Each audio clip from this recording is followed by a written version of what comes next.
रवीश कुमार और राकेश टिकैत की लड़ाई हो गई है। रवीश टिकैत को ही एक्सपोज कर रहे हैं, पूरा मोर्चा खोल दिया है टिकैत के अगेंस्ट। ओहो हो लाजवाब।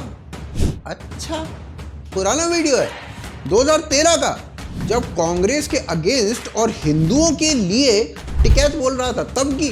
अच्छा, तो तब रवीश कुमार टिकैत के अगेंस्ट बोल रहे थे और अब जब कांग्रेस के फेवर में बोल रहा है टिकैत तो सपोर्ट कर रहे हैं। तो मतलब एक्सपोज कैसे कर रहे हैं खुद अपने आप को, कहा रवीश बाबू। और उधर से टिकैत खुद ही खुद को एक्सपोज करने में लगे हुए हैं इंटरव्यू दे देकर।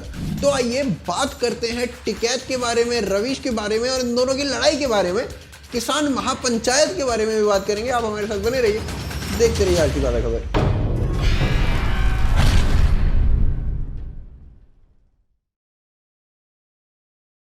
राकेश टिकैत एक बेहद बड़े, मतलब इतने बड़े नेता हैं कि वो अगर खड़े हो जाएं तो उनकी टांट तारे से टच कर जाए। तो इतने बड़े नेता, वैसे बात अलग है कि 2 बार चुनाव हार भी चुके हैं। बुखार जो है ना, दिमाग की बुखार जो है वो कड़वी दवाई से उतरे। अच्छा, तमनु कह रहे हैं तमने जिताया, ठीक बात है, तमने जिताया। तम आपको क्यों नहीं जीत गए फिर? 2 बार खड़े हुए। हाँ, 2 बार खड़े, हमें जनता ने वोट दी। और वहां पर उनको मुजफ्फरनगर के किसान क्या बुलाते हैं वो देखिए पहले। तो पैसा आ रहा, अब यूं फंस रहा, पैसा ले लिए चौको खालिस्तानी, अब जो गया तो वे मारेंगे। वे मारेंगे, उनकी पेश की ले रखी है। छोड़ देना सिसौली में भी फैसला सिसौली कर देगी। फैसला सिसौली करके देगी। भाजपा के वोट में यहाँ पिछले चुनाव से अब क्या ज़्यादा परसेंटेज भाजपा की टिकट किसी मिलो। अब भाई इन किसानों की किसानी ना कैंसिल कर दी जाएगी। टिकैत ने एक महापंचायत की और वहां एक नारा भी लगाया, अल्लाहू अकबर। अल्लाहू अकबर, अल्लाहू अकबर। आप अल्लाहू अकबर कहते रहे, हम हर हर महादेव नहीं कहेंगे, क्योंकि हमारा ईमान अल्लाहू अकबर पर है, ला इलाहा इल्लल्लाह पर है। जिस पर मध्यम सी आवाज में लोगों ने हर हर महादेव का नारा भी लगाया। ठीक है जी, पर मजे की बात यह है कि ये वही टिकैत बंधु हैं जो आज से केवल मात्र 8 वर्ष पहले इसी मुजफ्फरनगर की धरा पर भाषण दे रहे थे और कह रहे थे दाढ़ी वालों की दाढ़ी के बाल खींच लिए जाएंगे। सुनिए। तो तुम भी हिंदुवारी करके दिखा दो।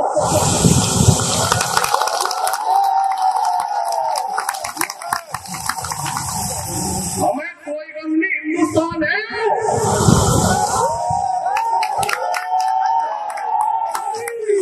हिंदुस्तान में हिंदुस्तान की धारा आ जाएगा, दाढ़ी के बाल खींच लिए जाएगा। इस पर रवीश कुमार ने 2013 में टिकैत बंधुओं को गरिया भी दिया था, वो भी सुनिए।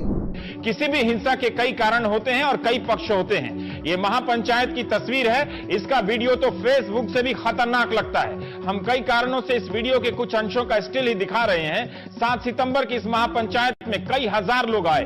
मंच पर समाज के जिम्मेदार लोग और कई दलों के नेता नजर आ रहे हैं। नेताओं ने क्या भाषण दिए इसकी सार्वजनिक जानकारी नहीं है, लेकिन पुलिस का कहना है कि भड़काऊ भाषण दिए गए और इसके आरोप में बीजेपी के 4 विधायकों, भारतीय किसान यूनियन के 2 नेता राकेश टिकैत और नरेंद्र टिकैत, कांग्रेस के पूर्व सांसद हरेंद्र मल्लिक के खिलाफ एफआईआर दर्ज की गई। लेकिन जब लोग इतनी भीड़ में हथियारों का प्रदर्शन कर रहे थे तब इन सर्वदलीय नेताओं ने क्या क्या किया था? तब वहां मौजूद डीएम और पुलिस क्या कर रहे थे? क्या प्रशासन ने तभी या बाद में कोई कार्रवाई की?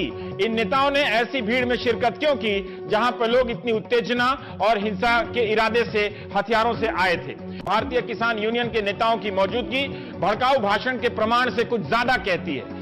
बहु बेटी बचाओ महापंचायत, इसका नाम ही उकसाने वाला लग सकता है। आज भारतीय किसान यूनियन की तरफ से एक ईमेल आई है कि मुलायम सिंह यादव की राकेश टिकैत से बात हो गई है। उन्होंने भरोसा दिलाया है कि किसी के साथ अन्याय नहीं होगा। किसान यूनियन के सदस्य गांव-गांव में भाईचारे के लिए कमेटियां बनाकर घूमेंगे। ये बहुत अच्छा है। सुबह सुबह खबर आई थी कि सरकार ने भड़काऊ भाषण देने के लिए इन्हीं राकेश टिकैत के खिलाफ एफआईआर दर्ज की। पर मजे की बात यह है कि जो टिकैत हिंदुओं की बेटी के साथ बदसलूकी पर यह बोल रहे थे कि दाढ़ी वालों के दाढ़ी के बाल खींच लेंगे, वो टिकैत अल्लाहू अकबर का नारा लगाते हुए इस बात पर चुप रह जाते हैं कि एक लड़की जो कि एक न्यूज रिपोर्टर भी है उसके साथ बदसलूकी उन्हीं के फॉलोअर्स कर रहे हैं। इस पर टिकैत साहब से जब पूछा गया कि क्या महिला के साथ ऐसा करने वाले किसान हो सकते हैं क्या? भाई ने सक पका के ये कहा, हम ना जांच कर रहे हैं, कार्रवाई करेंगे। देखो आप छोड़ रहे हैं, किसानों पर सवाल उठ रहा है। आप कहते हैं पुलिस वालों के बक्कल उतार देंगे, महिला के साथ बदसलूकी करने वालों के बक्कल आपने उतारे? ना ना ना, हमने ये कहा कि उसकी जांच कर रहे हैं कि कौन उसमें लोग थे, क्या थे, वे कहाँ कहाँ के थे, कर रहे हैं उसकी। अभी पता नहीं चला आपको? हाँ,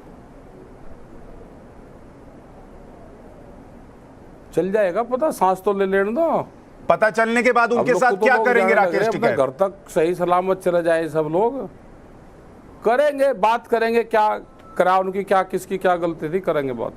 वाह टिक्के वाह, जिस किसान आंदोलन में लड़की का रेप हो चुका हो और अभी तक कोई कार्रवाई क्या, उसके ऊपर एक बयान तक ना दिया हो, जिस आदमी ने, वो आदमी कार्रवाई और जांच की बात कर रहा है।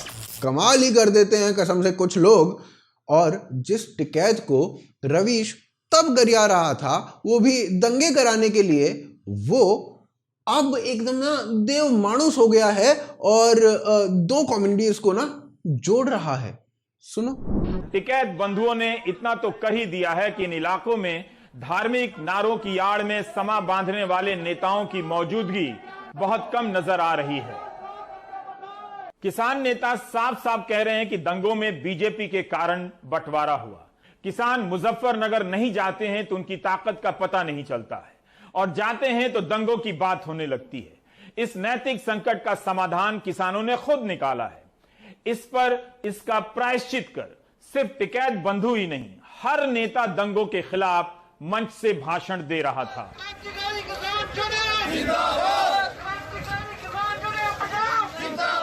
किसान नेता और टिकैत बंधु भले ही दंगों को लेकर बीजेपी को दोषी ठहराते रहे, लेकिन वे इस एकता से छेड़छाड़ की छूट किसी को भी नहीं दे रहे। राजनीति भी कसम से क्या क्या करवाती है। इधर से जो टिकैत आज से 8 साल पहले कह रहा था कि अखिलेश ने दंगे करवाए, लोग मरवाए, और वो भी इनके अपने लोग थे, उन लोगों के मरवाने के ऊपर कुछ ऐसा बोल रहे थे के ऊपर इस तरह के प्रेशर रहते हैं, हो रहे, उनको काम नहीं करने दिया जाता, तो क्या बता दें भाई, यंग मुख्यमंत्री है, उनको काम करने दिया जाए। कोई दंगा अगर कर रहा है, कोई कुछ भी कर रहा है, उसके कानून है, धाराएं हैं, आईपीसी बनी हुई है, उनको काम क्यों नहीं करने देते? अधिकारी पे क्यों प्रेशर रखते हैं? अधिकारी पे प्रेशर रखा जाता है और थाने से मुलजिम को छुटाया जाएगा रात के 11-11 बजे, तो अधिकारी क्या काम कर लेंगे? जो अधिकारी ने बताया वो सत्यता है। आज ठीक ऐसे जब पूछा जाता है, वो भी तथ्यों के आधार पर, तब भी ये नहीं कह पाते कि अखिलेश को आगामी चुनाव में वोट मत देना। सुनिए। समाजवादी पार्टी का विकल्प है, जिसने 2014 से 2017 के बीच में करीब 55 से लेकर 60 हजार करोड़ का भुगतान किया, ये उनका दावा है। दूसरी तरफ अभी आप खुद मान रहे हैं कि कुछ भुगतान हुआ है, कुछ भुगतान नहीं हुआ, और एक सरकार है जो 1,12,000 करोड़ का भुगतान कर रही है। तो जो 1,12,000 करोड़ का भुगतान कर रही है, मान लीजिए झूठ भी बोल रही है, तो 80,000 करोड़ का किया होगा क्या? तो मेरा सवाल सुन लीजिए, पूरा सवाल। तो मैं कह रहा हूं कि दो ऑप्शन है उत्तर प्रदेश में लोगों के पास, समाजवादी पार्टी को वोट करने का, बीजेपी को करने का। बीजेपी झूठ भी बोले तो आंकड़ा ज्यादा है, अगर आप दोनों की बयान को झूठ मानते हैं, तो आप कहते हैं बीजेपी को वोट मत करो। आप क्यों नहीं कहते समाजवादी पार्टी को भी वोट मत करो? मैं ये कह रहा हूं, आप बात तो सुन लो। 5 साल से गन्ने का रेट नहीं बढ़ा, ठीक? ये तो समझते आप भी होंगे कि 5 साल से गन्ने का रेट नहीं बढ़ा। उन्होंने 55,000 करोड़ रुपए का भुगतान करा, इन्होंने इतने का भुगतान करा। क्या इन्होंने ज्यादा रेट किसानों को दिया होगा? जब भी तो इतना भुगतान करा होगा। ये इनके पास में, इन अधिकारियों को तो धूप में बैठा देना चाहिए जो सरकारों को गलत आंकड़े देते हैं। इनको धूप में बैठा के इनकी क्लास लेनी चाहिए। भाई भुगतान तो इतना ही करोगे कि जितना हमने आपको, जो आप जैसे आप नौकरी करते हो कहीं, भाई जितनी आपकी सैलरी होगी तो उतना ही तो भुगतान करेंगे। अरे पर मेरी 3 महीने से सैलरी नहीं आई, तो वो भी तो भुगतान में काउंट होगा। 55,000 का करा हमने। और अब तो खुद नरेश टिकैत ने कह दिया है कि हम उत्तर प्रदेश के विधानसभा चुनाव लड़ेंगे। फिर बाद में इस बात से पलट भी जाते हैं। वैसे तो टिकैत खुद 2 बार हार चुके हैं लड़के, तो तीसरी बार भी लड़ लेंगे तो भी क्या ही उखाड़ लेंगे। पर ठीक है, चलिए अभी ये किसी और को ही समर्थन देके काम चलाएंगे। अब चलिए इस किसान नेता की थोड़ी सी असलियत जानते हैं। अब भाई राकेश टिकैत जी से पूछा गया, वो किसान नेता हैं, सच भी बोलते हैं, मतलब उनके हिसाब से तो देश का प्रधानमंत्री से लेकर मुख्यमंत्री तक सब झूठ बोलते हैं, बस वही एक अकेले हैं जो सच बोलते हैं। सुनो, देखो है क्या मामला कि ये सारे आंकड़े जो सरकार देती है, ये जो इनके अधिकारी है ना, ये देश के प्रधानमंत्री को भी झूठ बुलवाते हैं, यहाँ के मुख्यमंत्री को भी झूठ बुलवाते हैं। ठीक, जो इनको जानकारी किसी को कुछ नहीं है जानकारी। मतलब अब हम कहें कि भाई देश का प्रधानमंत्री झूठ बोलता है, ये इस तरह के आंकड़े दे देते हैं अधिकारी कि देश के प्रधानमंत्री से झूठ बुलवाते हैं। ये इनके खिलाफ जांच होनी अच्छा चाहिए। ठीक है, मैं एक चीज कहता हूं राकेश टिकैत जी, मुख्यमंत्री को जो अधिकारी झूठ बुलवाता है। राकेश टिकैत जी, मैं आपकी बात मान लिया। सुन लो। तो भाई इतने सच्चे महान आदमी ने कहा बीजेपी को उत्तर प्रदेश में वोट मत दो। देखो, फसलों के दाम नहीं तो वोट नहीं, ये नारा लगाना पड़ेगा। फसलों के दाम नहीं तो वोट नहीं। जब तक इस सरकार को वोट की चोट नहीं दोगे, अमित शाह, मोदी और योगी ये चुनाव जीत का है। ये उत्तराखंड से चुनाव जीत के प्रधानमंत्री बने, कोई ऐतराज नहीं। उत्तर प्रदेश की जमीन से जीत के गुजरात में गुंडागर्दी के दम पे आना हो, वहां पे पुलिस स्टेट है, वहां पर जीत के देश का प्रधानमंत्री बने, कोई ऐतराज नहीं है। लेकिन उत्तर प्रदेश की जमीन पे ये दंगा करवाने वाले लोग हैं, इनको यहाँ पे बर्दाश्त यहाँ की जनता नहीं करेगी। इसने खुद नहीं कहा है ना भाई, मैंने तो अपनी तरफ से नहीं बनाया। तो अब इस आदमी से जब पूछा गया कि ये क्या बोलेगा कि पंजाब में कांग्रेस को वोट ना दे, मतलब वो पंजाब जहां ये जो सो कॉल्ड काले कानून हैं, ये इनमें से कुछ ऑलरेडी हैं, वो पंजाब जिसने अभी कुछ ही दिनों पहले किसानों को कुछ इस तरीके से कूटा था, जिस पंजाब में ये कानून सबने प्रॉमिस किए थे, उस पंजाब के अगेंस्ट बोलने में, उस पंजाब की सरकार के अगेंस्ट बोलने में, वो भी फैक्ट्स के आधार पर, जब टिकैत को कहा जाता है तो टिकैत के मुंह में दही जम जाती है। 1 जनवरी से बिकने वाली हर टिकैत साहब आप फंस गए, आप पंजाब पे नहीं बोल पा रहे, प्रचार कर हम भी करेंगे, आप पंजाब पे नहीं बोल पा रहे। मैं ये कह रहा हूं कि वहां पे कोई गलत होगा तो वहां पे भी होगा। अब क्या होगा सर, कानून है वहां पर कि अगर कॉन्ट्रैक्ट पूरा नहीं किया तो किसान जेल जाएगा, और जेल चले जाएगा, जब जेल जाएगा जब बोल लेंगे। इस तरह के कानून तो ये कानून जो 3 कानून है, इनको भी आने दीजिए। जब कानून को राकेश टिकैत जी, ये 3 कानून आने दीजिए, जब जमीन छिन जाएगी तब आप बोल दीजिए। आप मध्य प्रदेश में जो मंडी जो बोर्ड था, मंडी बोर्ड में उन्होंने प्रस्ताव दे दिए कि जो कम आमदनी की मंडियां हैं उनकी जमीन बेच के उनकी आमदनी बढ़ाई जाएगी। तो मंडी बिकने का आ गया ना, मंडी कैसे खत्म होगी? बिक गई मंडी, खत्म होगी ना, कि मंडी बिक गई सर। कहां बिक गई है मंडी, बता दीजिए। देश में कितनी मंडियां बंद हो गई? आगे प्रस्ताव अरे वहां कानून पर आप बोलेंगे नहीं, यहाँ प्रस्ताव पर बोल रहे हैं। लोग कहेंगे आप। फिर इसी किसान महापंचायत में टिकैत भाई साहब बताते हैं कि 20 लाख लोग आ गए। ठीक बात है जी, ये अगर 2000 करोड़ लोग भी कह देता तो भी हम मान लेते, क्योंकि किसान नेता गलत तो हो ही नहीं सकते, और ऊपर से आंदोलन कर रहे हैं। आंदोलन करने वाला आदमी गलत हो जाए हो ही नहीं सकता। वो बात एक अलग है कि जिस परेड ग्राउंड में या जिस ग्राउंड में महापंचायत बुलाई गई थी, उस ग्राउंड की जो कैपेसिटी है वो 45,000 की थी, उसमें 20 लाख लोग आ गए। धन्य हो प्रभु। मतलब जिस मुजफ्फरनगर की कुल आबादी 5 लाख की है, उसमें 20 लाख लोग आ गए। हरा मेरा लठ काटो भाई, इस टिकैत का गोड़ा लाठी देनी पड़ेगी, जब ही मानना का, नहीं तो नहीं मानना है, नहीं तो नहीं सच बोल रहा है। वैसे इस बात का सच ये भी है कि अधिक भीड़ दिखाने के लिए राहुल गांधी ने 5 महीने पहले की एक फोटो दिखाई अपने ट्विटर हैंडल पर और कहा कि देखो लाखों लोग मुजफ्फरनगर में आ गए हैं।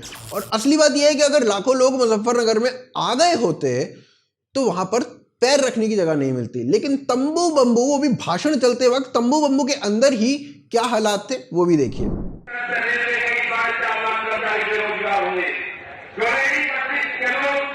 अपना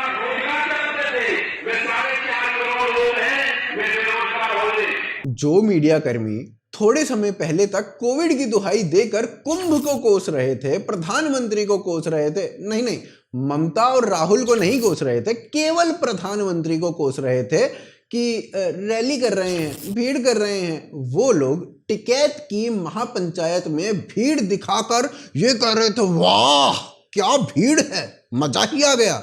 ये भी अलग लेवल है भाई साहब। तो कुछ इसी प्रकार के तथ्यों पर आधारित है आज का ये पॉलिटिकल किसान आंदोलन। उत्तर प्रदेश के चुनाव अब योगी, मोदी और भाजपा की साख से अधिक टिकैत और इन किसान संगठनों की साख का विषय हो गया है। अगर भाजपा जीती, और एबीपी सी वोटर के ओपिनियन पोल के हिसाब से भाजपा जीत भी रही है, और अगर ये जो ओपिनियन पोल है यही नतीजा भी बनता है, तो इस किसान आंदोलन की पूरी पोल पट्टी खुल जाएगी, क्योंकि उत्तर प्रदेश इस किसान आंदोलन का एक बहुत बड़ा हॉटबेड बनाया गया है। आशान्वित हूं आपको वीडियो पसंद आई होगी। वीडियो को लाइक करें, शेयर करें, सब्सक्राइब करें। मर्चेंडाइज अगर आप हमारी खरीदना चाहते हैं तो भोकालफैक्ट्री.com है, सपोर्ट करना चाहते हैं तो भाई patreon.com है और ज्वाइन बटन है। सभी के जो लिंक्स है पिन कमेंट और डिस्क्रिप्शन में दिए गए हैं। फेसबुक, ट्विटर, इंस्टाग्राम पर भी आप फॉलो कर सकते हैं। आप देख रहे हैं आज की ताज़ा खबर। जय हिंद, जय भारत।